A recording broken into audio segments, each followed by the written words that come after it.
नमस्कार दोस्तों, the council online platform पर आप सभी का स्वागत है। कल आपने हड़प्पा का वीडियो देखा। विगत कई दिनों से आप हड़प्पा ही पढ़ रहे हैं।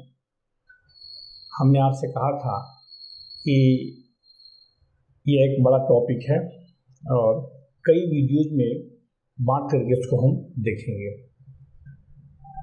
आज का जो टॉपिक है हड़प्पा का, बहुत छोटा सा टॉपिक है, बहुत जल्दी समाप्त होने वाला है। इसको चाहते तो कल भी कर सकते थे, लेकिन क्लास थोड़ी लंबी हो जाती, इस कारण से इसको हमें छोड़ना पड़ा।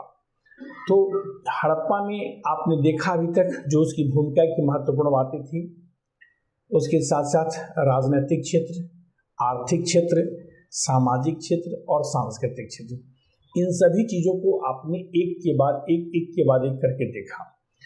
कई बार हम बार बार ये बात कह रहे हैं कि ये एक इम्पॉर्टेंट टॉपिक है, न केवल आईएएस में बल्कि विभिन्न प्रांतीय सेवाओं में यहाँ से प्रश्न पूछे जाते हैं। जितने भी स्टेट सिविल सर्विसेज की एग्जाम दे रहे होंगे लोग या यूपीएससी दे रहे होंगे, तो समान रूप से उपयोगी है। और हम चर्चा बार बार कर रहे हैं कि यहाँ से प्रश्न, यहाँ से प्रश्न, यहाँ से प्रश्न, तो उन चीज़ों को भी आपको ध्यान में रखना है। इसलिए कि हमने पहले कहा कि किसी भी टॉपिक को कम नहीं आंकना है, चाहे कोई सेगमेंट, कोई सब्जेक्ट हो, बराबर समान दृष्टिकोण उस पर रखना है। तो ये इम्पॉर्टेंट टॉपिक है। हर साल, लगभग हर साल यहाँ से सवाल पूछे जाते हैं, ध्यान में रखना है। यहाँ से न केवल प्रारंभिक परीक्षा में बल्कि मुख्य परीक्षा में भी सवाल बनते हैं, उन चीज़ों को भी आपको ध्यान में रखना है। तो अब आइए, जैसे कि मुख्य परीक्षा में हड़प्पा के धर्म से पूछा जा सकता है, ठीक है। मुख्य परीक्षा में हड़प्पा की कला से पूछा जा सकता है, ठीक है। तो धर्म, और चूंकि सांस्कृतिक क्षेत्र जो है वो इम्पोर्टेंट है, आर्ट एंड कल्चर मुख्य परीक्षा के सिलेबस में है, तो इसलिए ध्यान रखिएगा कि धर्म और कला से प्रश्न बनेंगे। यहाँ पर अब कल के टॉपिक को आगे बढ़ाते हुए, कल हमने कहा था कि जब हम चर्चा कर रहे थे कई बार ये हड़प्पा के नगरीकरण की बात किए थे, तो आज हम उसी चीज़ की चर्चा हम करेंगे। और उस नगरीकरण में हम बोलते थे कि आगे इसकी चर्चा हम करेंगे, तो उसकी चर्चा हम यहाँ पर करेंगे। तो अब देखिए कि उस नगरीकरण को हम कई दूसरी तरह से पढ़ सकते हैं। जैसे हम यहाँ पर एक टॉपिक, सब टॉपिक बनाए, हड़प्पा सभ्यता की विशेषताएं, ठीक है। और उन विशेषताओं को लेकर के हम चलेंगे और उसी में हम नगरीकरण की बात करेंगे। तो पहली बात यहाँ पर आइए कि हम देखें हड़प्पा सभ्यता की विशेषताएं। हड़प्पा सभ्यता की विशेषताएं, इसको हम दो भागों में बांट करके देखते हैं, ठीक है। सबसे पहली बात हम देखेंगे कि यह एक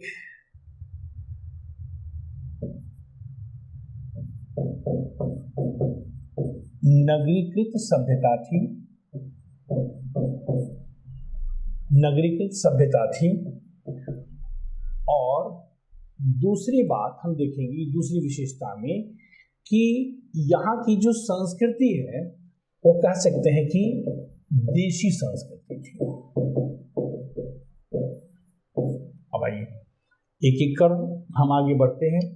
सबसे पहली बात हमने कहा कि हड़प्पा की सभ्यता एक नगरीकृत सभ्यता है। इसका मतलब अब हम पढ़ेंगे कि यहाँ पर कैसे नगरों का विकास हुआ और उन नगरों की क्या विशेषताएं थी, इसको देखेंगे, ठीक है। अब आइए, सबसे पहली बात कि हमने आपको, जब हम इसकी आर्थिक क्षेत्र की चर्चा कर रहे थे, अर्थव्यवस्था की चर्चा कर रहे थे, तो हम वहां बताए थे आपको कि कृषि का अधिशेष उत्पादन हुआ और अधिशेष उत्पादन होने के फलस्वरूप शिल्प एवं उद्योग का विकास हुआ, व्यापार का विकास हुआ, अर्थात गैर कृषि कार्य में लगे लोगों की संख्या में विकास हुआ और इसी के फलस्वरूप वहां पर नगरीकरण हुआ।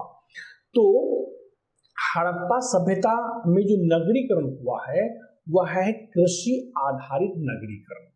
ठीक है, कृषि आधारित नगरीकरण। अब देखिए, चूंकि हम आज के संदर्भ में अगर बात करें तो हम उस नगर किसे कहते हैं, नगर उसे कहते हैं जहां पर 80% या उससे अधिक जनसंख्या गैर कृषि कार्य में लगी हो, साथ ही साथ वहां के अधिकांश आवास पक्की ईंटों से बने हो। तो तमाम आज के संदर्भ में हम अगर बात करें तो नगर की विशेषताएं होती है। तो हम आज के नगर से उस समय के नगर की तुलना तो नहीं कर सकते हैं, लेकिन हम ये कह सकते हैं कि नगरीकरण इसलिए कहा कि आप देखेंगे कि वहां पर गैर कृषि कार्यों का विकास हुआ था।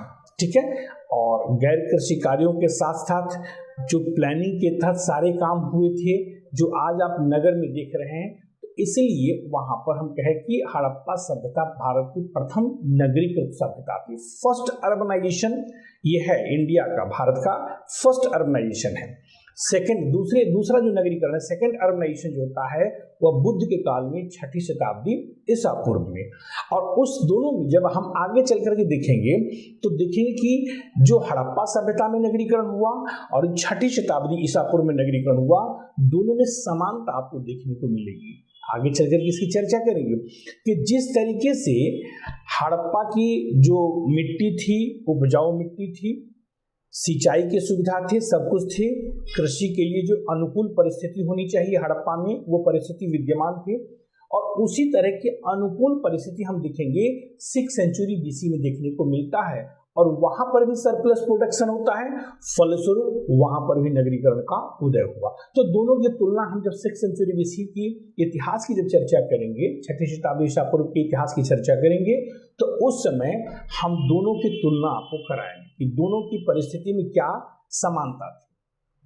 यहाँ पर देखिए कि अब हड़प्पा सभ्यता के नगर के विषय में नगरीकरण की बात करें। अब देखिए कि इस नगर की, हड़प्पा सभ्यता के जो नगर थे उसकी क्या विशेषताएं थी। तो उसकी विशेषता ये थी कि प्रत्येक नगर 2 हिस्सों में, 2 भागों में बटे हुए थे। एक को कहा गया, ठीक है, नगर हम कहते हैं नगर 2 भागों में बटे हुए थे। ठीक है, बटे हुए थे। एक को कहा गया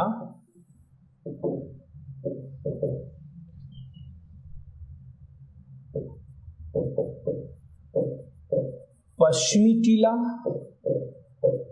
और दूसरे को कहा गया पूर्वी टीला, अर्थात पश्चिमी हिस्सा और पूर्वी हिस्सा। पश्चिमी को हम दुर्ग टीले के नाम से भी जानते हैं और पूर्वी टीला को हम नगर टीला भी कहते हैं। ठीक है, पूर्वी टीला को नगर टीला भी कहा जाता है। तो सभी नगर, अधिकांश से ये देखा गया कि अधिकांश नगर 2 हिस्सों में बटे हुए हैं। एक को कहा गया पश्चिमी टीला, दूसरे को कहा गया पूर्वी टीला। इसको दुर्ग टीला भी कहते हैं, इसको नगर टीला भी कहते हैं। तो जो दुर्ग टीला होता था, ये देखिए, ये दुर्ग टीला है, यह छोटा होता था और ऊंचा होता था। और नगर टीला जो है वह बड़ा होता था, ठीक है, बड़ा होता था और थोड़ा नीचा होता था। ठीक है, अपेक्षा ऊंचाई, उतनी ऊंचाई पर नहीं है, यह बड़ा होता था। तो ये कहा गया कि जो दुर्ग टीला का साक्ष्य मिला है, जो वहां पर दुर्ग टीले होते थे, यह विशिष्ट लोगों के लिए होता था। दुर्ग टीला, यहाँ पर विशिष्ट लोग निवास करते थे। और नगर टीला जो होता था, इसमें सामान्य लोग निवास करते थे। दुर्ग टीला में विशिष्ट लोग निवास करते थे, नगर टीला में सामान्य लोग निवास करते थे। विशिष्ट लोग उस समय का पुरोहित वर्ग इत्यादि है, जो विशिष्ट लोग हैं।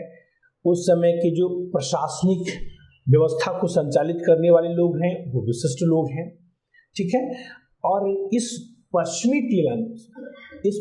टीला में हम देखेंगे कि पश्चिमी टीला में जो सार्वजनिक भवन है, जिसको हम कहते हैं कि स्नानागार है, अन्नागार है, सभा भवन है, जो महत्वपूर्ण इमारतें थी, ठीक है, वह कहाँ अवस्थित थे, वो सब कहाँ अवस्थित थे, तो पश्चिमी टीले में। जो नगर दुर्ग टीला जिसको कहते हैं, और यह दुर्ग टीला जो है जो चारों ओर से यह इसका दुर्गीकरण किया गया था। सुरक्षा के दृष्टिकोण में ध्यान रख करके इस पश्चिमी टीले को चारों ओर से दुर्गीकृत किया गया था, अर्थात दीवारों से घेर दिया गया था। सुरक्षा को ध्यान में रख करके, वह सुरक्षा, आंतरिक सुरक्षा को भी ध्यान में यहाँ पर बात करेंगे और बाह्य सुरक्षा की भी बात करेंगे, ठीक है। तो आंतरिक और बाह्य दोनों को ध्यान में रखते हुए, दोनों सुरक्षा को ध्यान में रख करके यहाँ पर नगर का दुर्गीकरण किया गया था। तो ये आप देखिए पश्चिमी टीले की बात, जो विशिष्ट लोगों का निवास स्थल था, इसकी क्या विशेषताएं थी। दूसरी बात हम यहाँ देखेंगे कि जो पूर्वी टीला था जिसमें सामान्य लोग निवास करते थे, सामान्य लोग में कौन थे, कृषक थे, शिल्पी थे जिसको कारीगर भी कहते हैं, व्यापारी वर्ग के लोग थे, श्रमिक वर्ग के लोग थे, ये सब के सब नगर टीला में रहते थे। दोनों अलग अलग है, ठीक है। तो नगर टीला में इन लोगों का आवास होता था। यहाँ पर नगर टीले में हम देखेंगे कि नगर टीला और दुर्ग टीला दोनों अलग अलग, ठीक है। नगर टीला और दुर्ग टीला दोनों अलग अलग है और दोनों को अलग अलग ढंग से घेरा गया है, सुरक्षा के दृष्टिकोण से घेरा गया है।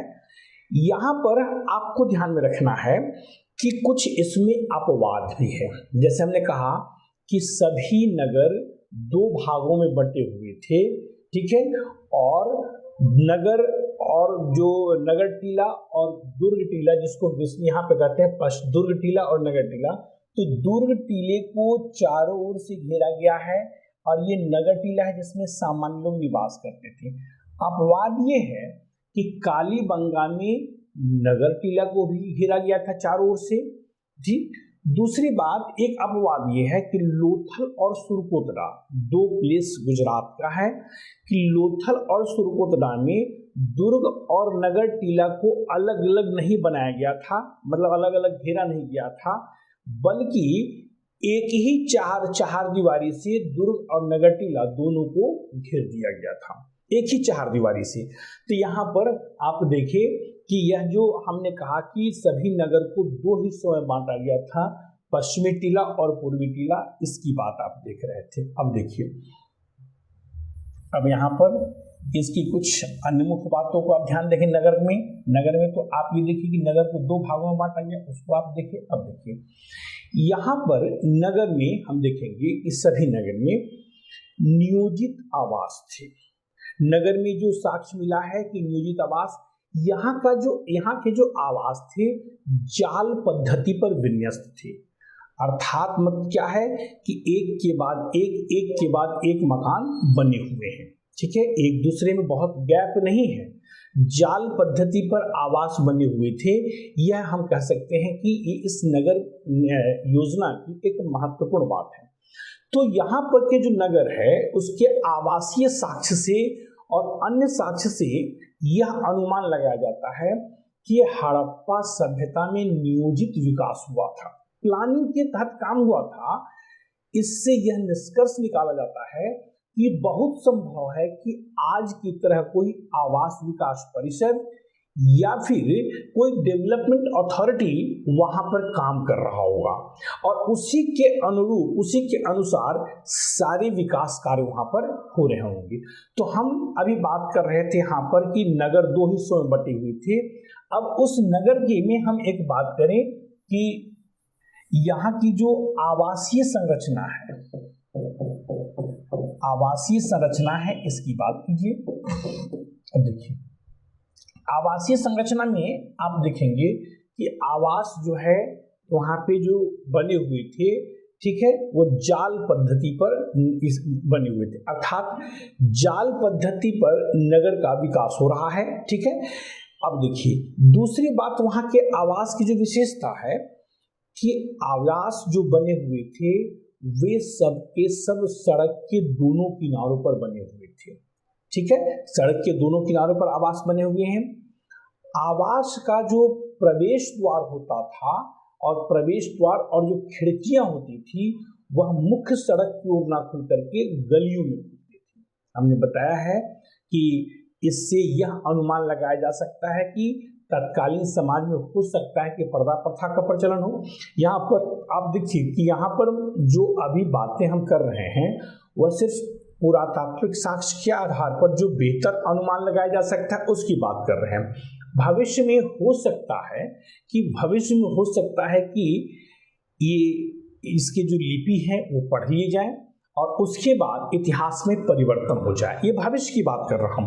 लेकिन आज आप बात कर रहे हैं, हम बात कर रहे हैं कि जो आवासीय साक्ष्य थे, ठीक है, उसके जो मिले हैं उसके दरवाजे और खिड़कियां गलियों की ओर खुलते थे, मुख्य सड़क की ओर नहीं खुलते थे।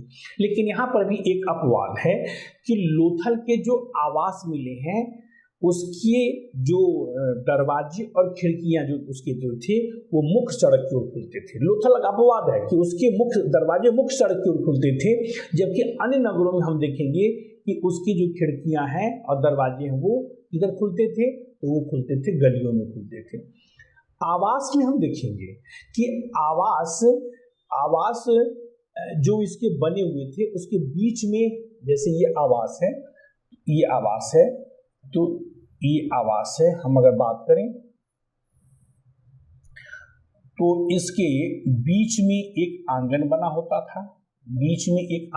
होता था, और आंगन के 3 ओर से या चारों ओर से कहीं पर हम देखते हैं कि उसमें कमरे बने हुए थे जो 4 या 5 कमरे होते थे उस आवास में, ठीक है। उस आवास में रसोई घर भी होता था, उस आवास में स्नानागार भी होता था। तो इससे यह अनुमान लगाया गया कि जो आवास बना है वह बिल्कुल प्लानिंग के तहत बना है। आवास में सीढ़ियों के भी साक्ष्य मिले हैं, इससे यह अनुमान लगाया गया कि उस समय 2 मंजिले मकान भी रहे होंगे। तो ये जो आवासीय संरचना मिली, हमने कहा कि इसके जो बनावट है किस प्रकार की है, आप देख लिए कि किस प्रकार से बनावट है। आवास में अधिकांश आवासों में पक्की ईंटों का प्रयोग किया गया है। कच्ची ईंटों और मिट्टी से बने और पत्थर से बने आवास के भी साक्ष्य मिले हैं, जिसकी चर्चा हमने कल की क्लास में की थी। कल के वीडियो आप देखेंगे तो उसमें इन चीजों की चर्चा आपको मिलेगी। दूसरी बात यहाँ पर देखेंगे कि जो घर में प्रवेश करने के लिए जो मुख्य दरवाजा होता था उसके बाद भी एक दीवार खींची जाती थी। मुख्य दरवाजे के सामने एक दीवार खींची जाती थी, जिसका उद्देश्य रहा होगा कि जो घर में जो महिलाएं हैं उनको बाहर की चीजों से बचाए। मतलब इसका एक मोटा मोटी आप कह सकते हैं कि यह भी दर्शा रहा है कि तत्कालीन समाज में पर्दा प्रथा रहा होगा, ठीक है, कि ताकि बाहर के लोग सीधे घर की चीजों को न देख पाए। तो यह आवासीय संरचना जो मिला है उससे यह निष्कर्ष निकाला जा सकता है कि तत्कालीन समाज में नगरों में नियोजित विकास हुआ था।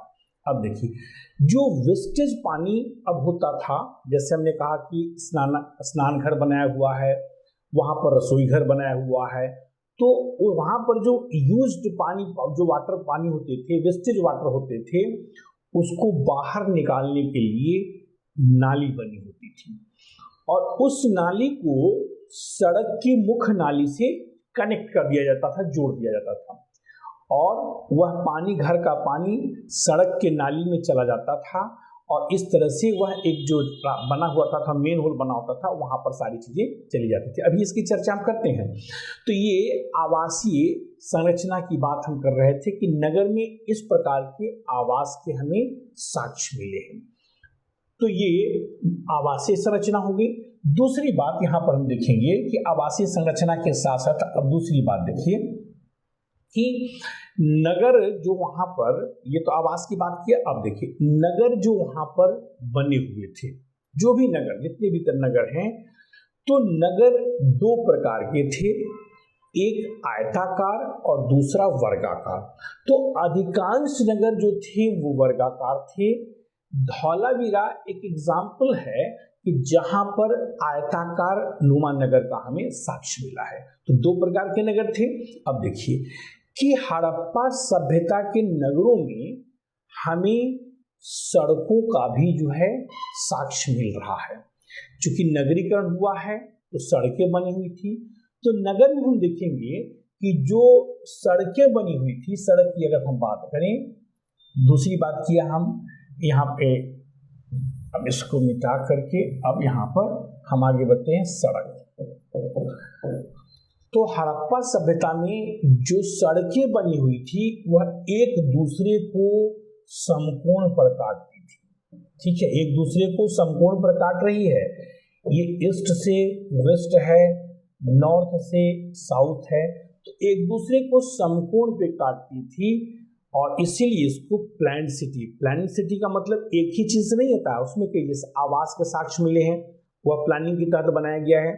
सड़क के दोनों किनारे आवास बने हुए हैं, तो यह जो हमने कहा कि सड़क बने हुए थे, सड़क एक दूसरे को समकोण पे काट रहे थे, 90 डिग्री पे काट रहे थे।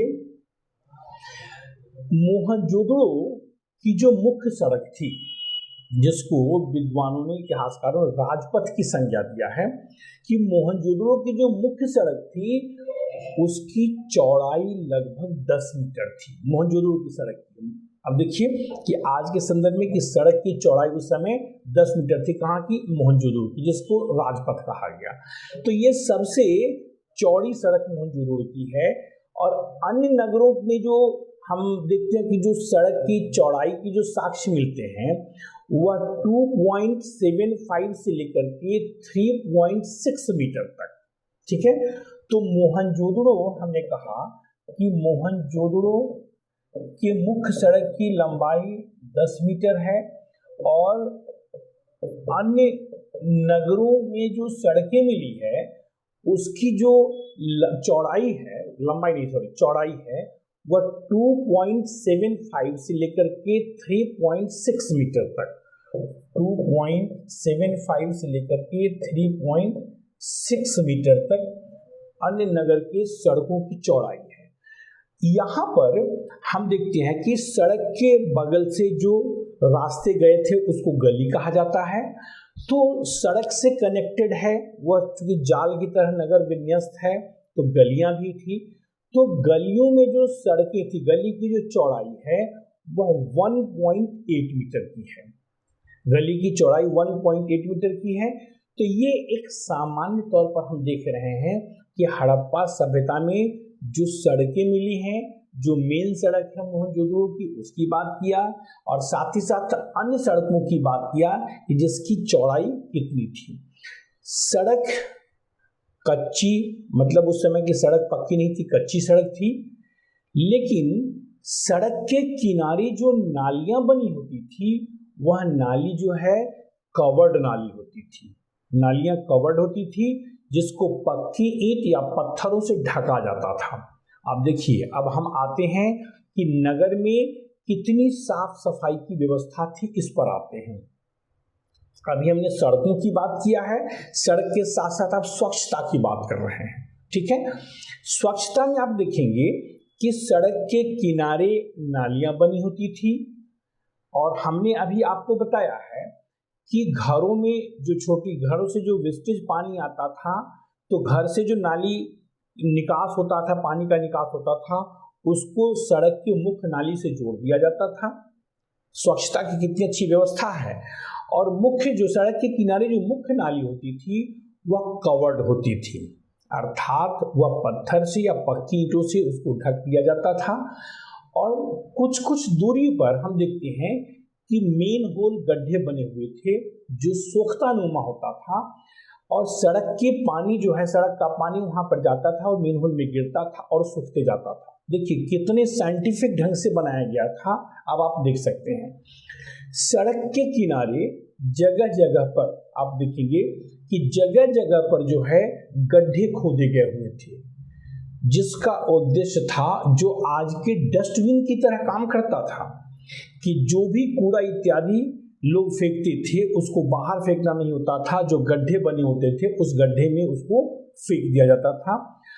तो आज हम देखेंगे, इस बात को हम बता रहे थे कि हड़प्पा सभ्यता के नगर में जो साफ सफाई या स्वच्छता की जो व्यवस्था की गई थी उसको आज हम रोल मॉडल के रूप में लेते हैं। और वर्तमान सरकार ने जो स्वच्छ भारत मिशन अभियान चलाया, तो हम कह सकते हैं कि ये हड़प्पा सभ्यता के रोल मॉडल को, हड़प्पा सभ्यता को रोल मॉडल माना, उसके नगरीकरण को रोल मॉडल माना, और उसी के अनुरूप इस समय सरकार ने उस मिशन की शुरुआत की। तो जो हड़प्पा सभ्यता में नगरीकरण हुआ था, वह वर्तमान के नगरीकरण का हम कह सकते हैं कि रोल मॉडल था। इसलिए कि आज जो हड़प्पा सभ्यता में प्लान सिटी का विकास हुआ, आज भी जो नए नए नगर बसाए जा रहे हैं उसको हम प्लानिंग के तहत बसाते हैं। चाहे आप वो राजस्थान की जयपुर सिटी को देख लें, चाहे वो चंडीगढ़ को देख लें, या झारखंड में बोकारो को देख लें, ये सब प्लान सिटी है। प्लानिंग के तहत इसको बसाया गया है। इस सड़क के किनारे आप देखेंगे कि उसी तरह से चौड़ी चौड़ी सड़कें हैं, सड़क के दोनों किनारे आवास बने हुए हैं, सड़क एक दूसरे को समकोण पे काट रहे हैं, 90 डिग्री पे काट रहे हैं। तो ये सारी चीजें जो है हम हड़प्पा काल में देखते हैं। आज स्वच्छ भारत मिशन की हम बात करें कि शौचालय का निर्माण करना, ठीक है, आप देखिए जगह जगह पर जहाँ पे पार्क में आप जाते हैं वहाँ पर देखिए अब डस्टबिन रख दिया गया कि कूड़े को आप बाहर ना फेंके, डस्टबिन में फेंके। तो ये सारी चीजें जो है वो हड़प्पा सभ्यता में विद्यमान थी, और हम कह सकते हैं कि उसके नगरीकरण को वर्तमान में रोल मॉडल मान करके और उसी तरह से भारत में नगरों को विकास किया जा रहा है, या उसी तरीके के चीजों को भारत में अपनाया जा रहा है। तो अगर पिछले साल जो हड़प्पा जो क्वेश्चन पूछा था 2 वर्ष पहले कि हड़प्पा सभ्यता के नगरीकरण को वर्तमान के नगरीकरण से जुड़ा था, तो उसमें इसी प्रकार की चीजों को आपको दिखाना था, लिखना था। आगे भविष्य में यहाँ से क्वेश्चन पूछे जाएंगे, हो सकता है कि भविष्य में जब क्वेश्चन पूछे जाएं तो आपको तुलनात्मक रहना है कि वर्तमान में किन चीजों का विकास हो रहा है और हड़प्पा में क्या देखने को मिला। जो देखने को मिला उसको यहाँ पर हम इम्प्लीमेंट कर देंगे। तो इस तरीके से आपने ये देखा। एक और चीज जो महत्वपूर्ण बात है आपको समझना है कि हमने कहा कि हड़प्पा सभ्यता के जो नगर थे 2 हिस्सों में बटे हुए थे। सामान्य तौर पर 2 हिस्सों में बटे हुए थे। उसमें हमने कहा कि जो पश्चिमी टीला था उसका दुर्गीकरण हुआ था। कालीबंगा एक अपवाद है कि पूर्वी टीले को भी दुर्गीकरण किया गया। धौलावीरा लोथल एक ऐसा प्लेस है कि जहां पर नगर टीला और दुर्ग टीला को अलग अलग नहीं दर्शाया गया है, बल्कि एक ही चारदीवारी से दोनों को घेरा गया है। चन्हूदड़ो एक ऐसा प्लेस है कि जहां पर दुर्ग और नगर टीला का बंटवारा नहीं हुआ था। ठीक है, एक बात। दूसरी बात यहाँ पर ये देखना है, जो एक और महत्वपूर्ण बात ये है कि जो 2 टीलों में हमने कहा कि सभी नगर 2 हिस्सों में बटे हुए थे। धौलावीरा एक अपवाद है। धौलावीरा जो है वो 3 हिस्सों में बटा हुआ है। एक को पश्चिमी टीला, दूसरा पूर्वी टीला और तीसरा मध्यमा कहा गया।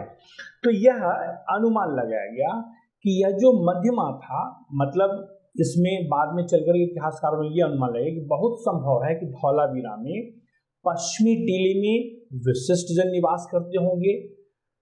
मध्य भाग में, जिसको मध्यमा कहा गया, प्रशासनिक वर्ग के लोग निवास करते होंगे, और पूर्वी टीला जो है वह सामान्य जनता वहां पर निवास करती होगी।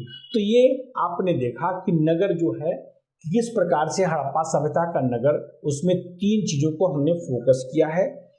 एक तो सभी नगरों का डिवीजन जो हुआ है, वर्गीकरण हुआ है, उसको आपने देखा। किस प्रकार की आवासीय संरचना थी, इसको आपने देखा। सड़क किस प्रकार के बने हुए थे, इसको आपने देखा।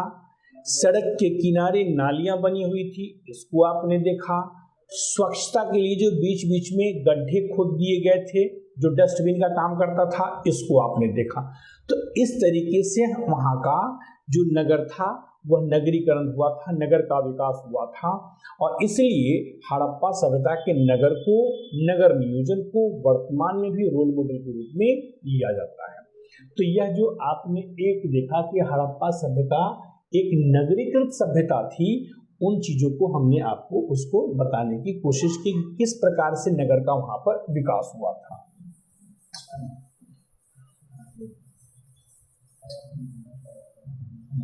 अब देखिए,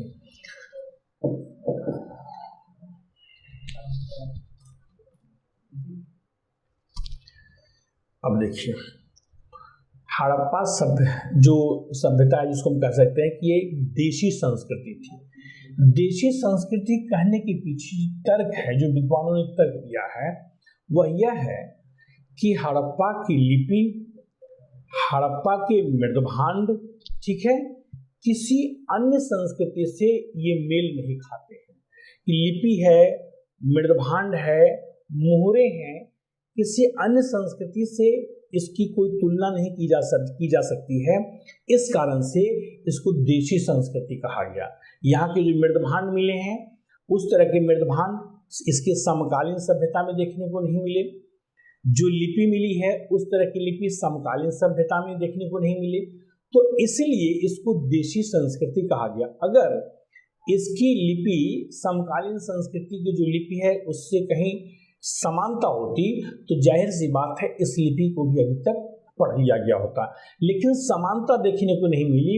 इसलिए कहा गया कि हड़प्पा संस्कृति जो है ये है देशी संस्कृति है, यहीं से इसका विकास हुआ है, कहीं बाहर से चीज़ों को नहीं लिया गया है।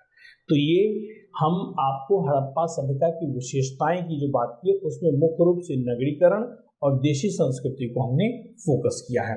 जहाँ तक मोहरे की बात है, तो हमने कहा कि मृदभांड, मोहरे और लिपि सब के सब देशी है। इसकी समानता, इसकी साम्यता कहीं से नहीं की जा सकती है।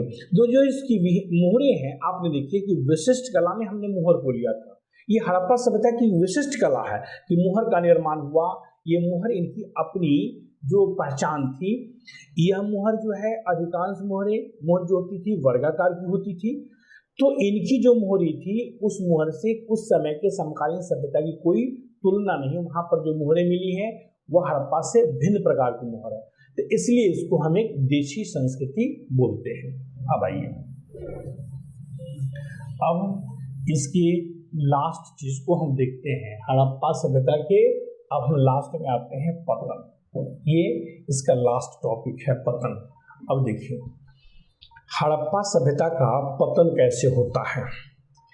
तो हड़प्पा सभ्यता ही नहीं, किसी भी काल की अगर हम बात करें तो पतन का कोई एक कारण नहीं होता है, पतन के कई कारण जिम्मेदार होते हैं। सबसे महत्व तो ये होता है कि उत्तराधिकारी की अयोग्यता, लेकिन यहाँ पर हमें लिखित साक्ष्य का अभाव है, शासक वर्ग के विषय में कुछ हम नहीं बता सकते हैं। तो ये आगे काल में, जैसे हम मौर्य पढ़ेंगे, गुप्त पढ़ेंगे, तो साम्राज्य जो जब बनता है तो साम्राज्य के पतन का जो मुख्य कारण तो कई होते हैं, लेकिन जो मुख्य कारण होता है साम्राज्य के पतन का वह होता है उत्तराधिकारी की अयोग्यता। लेकिन यहाँ पर हम सभ्यता की बात करें, साम्राज्य की बात नहीं कर रहे हैं।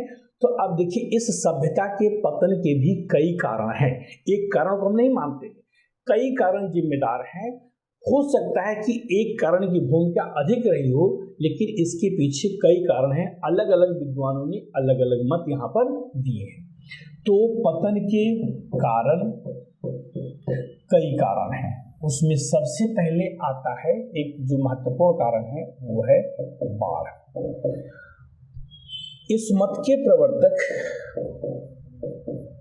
मार्शल एवं मैके हैं। इन दोनों विद्वानों ने सम्मिलित रूप से कहा है कि हड़प्पा सभ्यता का पतन बाढ़ के कारण हुआ। इसके पीछे उनका तर्क है कि चूंकि हड़प्पा सभ्यता का विकास, हड़प्पा सभ्यता में जो आर्थिक समृद्धता आई, जिसके फलस्वरूप नगरीकरण हुआ, उसके पीछे बाढ़ की अहम भूमिका थी। बाढ़ के कारण वहां की मिट्टी उपजाऊ हो गई थी, फलस्वरूप सरप्लस प्रोडक्शन हुआ। तो हड़प्पा सभ्यता के उत्थान में बाढ़ की अहम भूमिका थी। तो इतिहास में यह माना जाता है कि जो उत्थान का कारण होता है वही पतन का भी कारण होता है। ठीक है, सभ्यता के संदर्भ में ये इतिहास में इस बात को माना जाता है, अधिकांश इतिहासकार इस बात पर सहमत हैं। मार्शल ने कहा है कि मोहनजोदड़ो में जब खुदाई हुई, मार्शल के नेतृत्व में खुदाई हुई, तो 7 लेवल मिले। मोहनजोदड़ो में 7 लेवल मिले, तो उन 7 परत मिले। तो उनका ये कहना है कि बहुत संभव है कि ये बाढ़ के कारण एक एक करके यहाँ पर धंसते नीचे चला जाता है। ठीक है, और इसी के फलस्वरूप यहाँ के लोग मोहनजोदड़ो को छोड़ करके अन्यत्र चले गए होंगे और बाढ़ से समस्त सभ्यता का पतन हो गया। इन्होंने कहा, उसके बाद तर्क दिया कि चूंकि नगरों का दुर्गीकरण किया गया था तो यह बहुत संभव है कि प्रतिवर्ष बाढ़ के आने से वहां पर तबाही होती होगी, तो सुरक्षा के दृष्टिकोण से यहाँ पर नगरों का दुर्गीकरण किया गया। लेकिन बहुत से विद्वान इस मत को नहीं मानते हैं। आगे चल करके हम इसकी, जब हम सामान्य मत की बात करेंगे तो इसकी चर्चा हम करेंगे। यहाँ पर एक मत है कि हड़प्पा सभ्यता का पतन जो है वह जलवायु परिवर्तन के कारण होता है। इस मत के प्रतिपादक ऑरेलस्टाइन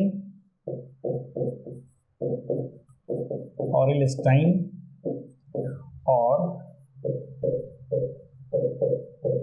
अमलानंद घोष है, दो विद्वान हैं जिन्होंने कहा है कि हड़प्पा सभ्यता का पतन जलवायु परिवर्तन के कारण हुआ।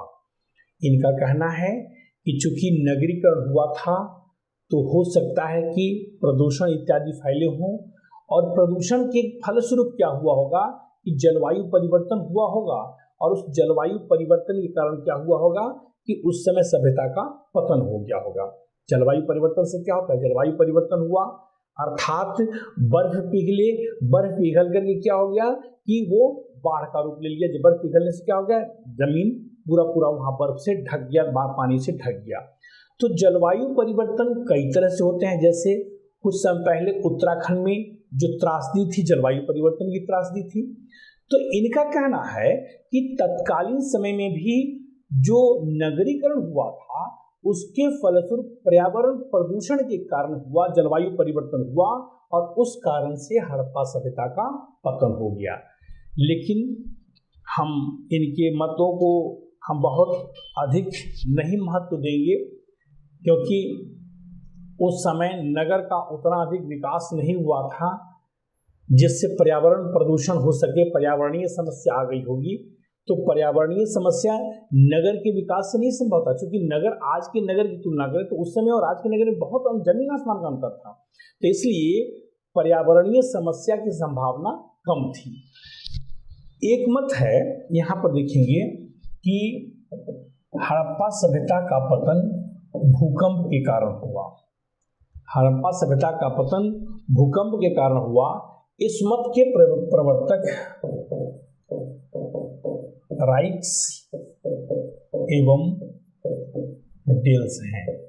इनका कहना है कि हड़प्पा सभ्यता का पतन जो है वह किसके कारण होता है, भूकंप से होता है। उस समय चूंकि खुदाई से हमें, वर्तमान का कहना है कि हड़प्पा सभ्यता के विषय में जो हमें जानकारी मिलती है वह खुदाई से मिलती है, पुरातात्विक साक्ष्य खुद करके निकालते हैं, उससे हम अनुमान लगाते हैं।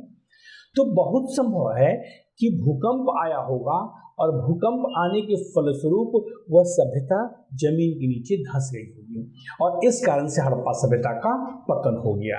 ठीक है, एक मत है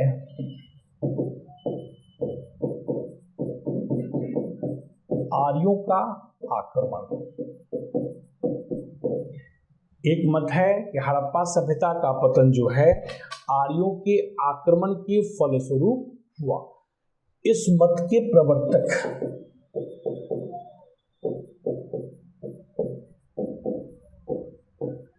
गार्डन चाइल्ड हैं और मार्टिमर व्हीलर हैं। इस मत के प्रवर्तक गार्डन चाइल्ड और एवं व्हीलर हैं। अब देखिए, इन दोनों विद्वानों ने कहा है कि हड़प्पा सभ्यता का पतन जो है वह आर्यों के आक्रमण के फलस्वरूप हुआ। इसके पीछे इन्होंने जो लॉजिक दिया है वह लॉजिक ये है कि आर्य उस समय क्या था कि जो आर्य भारत में आए थे, माना जाता है सेंट्रल एशिया से आए थे, और आर्यों के आक्रमण से रक्षा करने के लिए हड़प्पा सभ्यता का दुर्गीकरण किया गया था। गार्डन चाइल्ड और व्हीलर का कहना है कि हड़प्पा सभ्यता के नगरों का दुर्गीकरण हुआ है तो दुर्गीकरण जो हुआ है वह आर्यों के आक्रमण से रक्षा करने के लिए हुआ है। क्यों?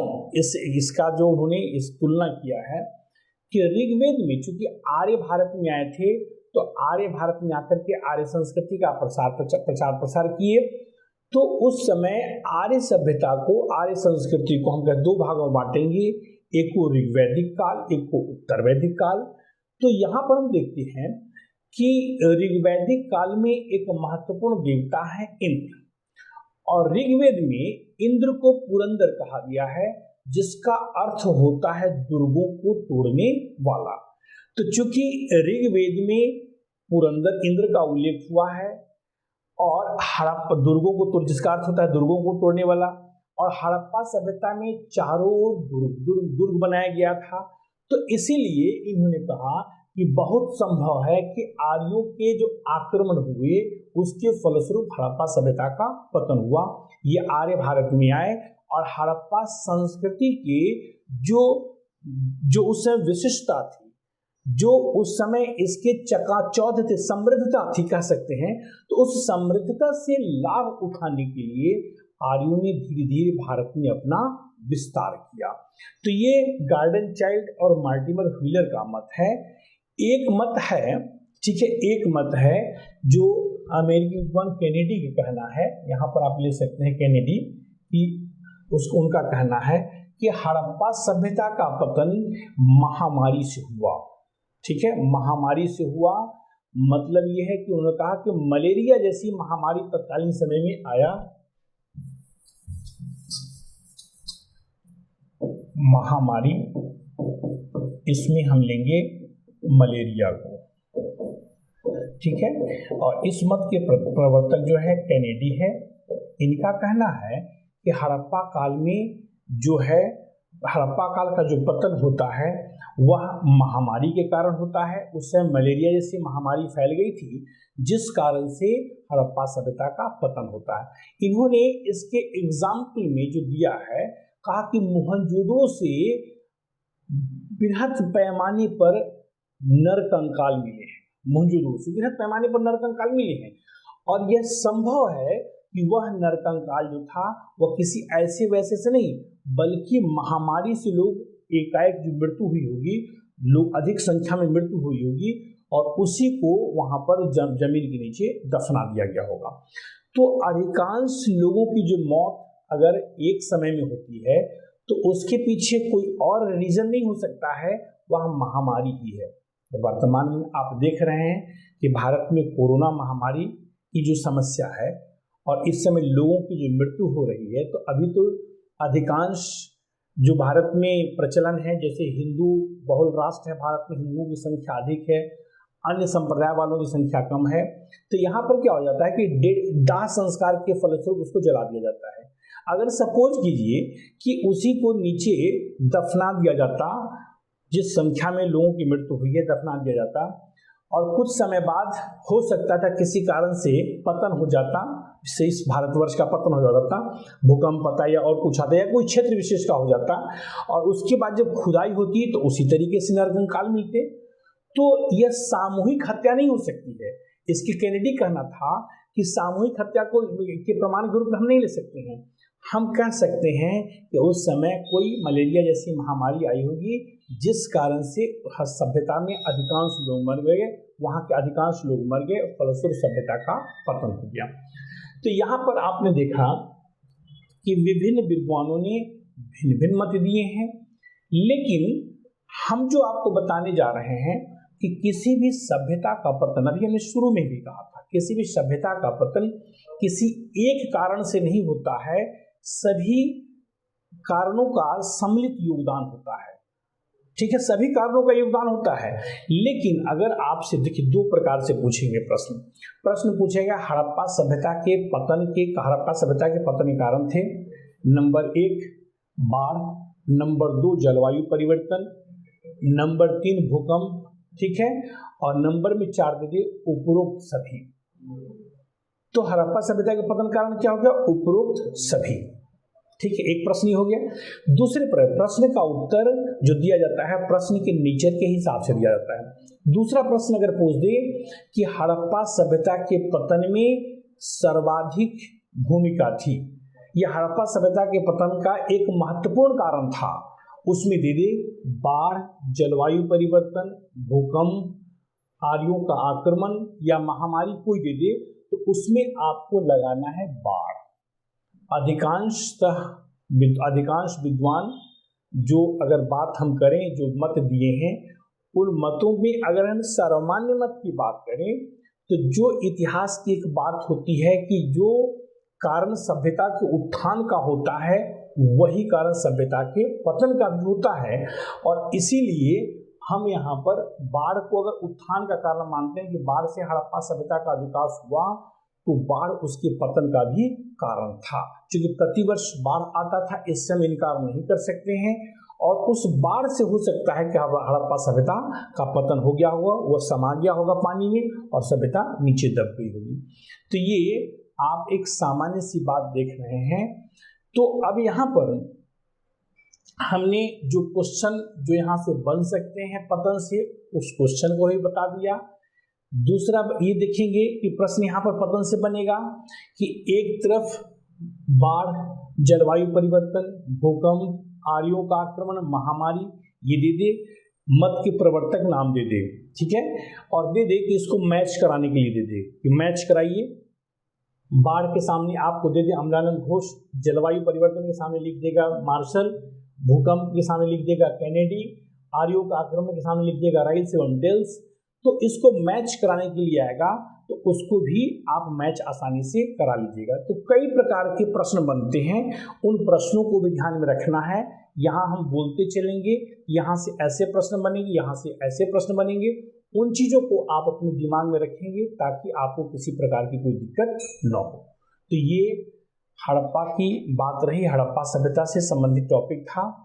आशा करते हैं कि जो विगत दिनों में 4-5 मेरे ख्याल से वीडियोज हो गए हैं, ये 5वां वीडियो होगा हड़प्पा का, तो इसमें हम पूरे टॉपिक को समेटने की कोशिश किए हैं। जो मुख्य पॉइंट्स है उसको इसमें हम लाने की कोशिश किए हैं, और धीरे धीरे अगर इसको आप समझेंगे, दिमाग में बैठाएंगे, तो सारे प्रश्न किसी न किसी रूप में हम आपसे बार बार कह रहे हैं, वो चाहे डायरेक्ट हो चाहे इनडायरेक्ट हो, उसका आंसर आप कर लेंगे। अब यहाँ पर हड़प्पा समाप्त हो जाता है। कल जब आपसे मुलाकात होती है तो एक नए टॉपिक वैदिक काल को हम लेकर के आते हैं, और फिर वैदिक काल पे हम विस्तार से चर्चा करते हैं। धन्यवाद।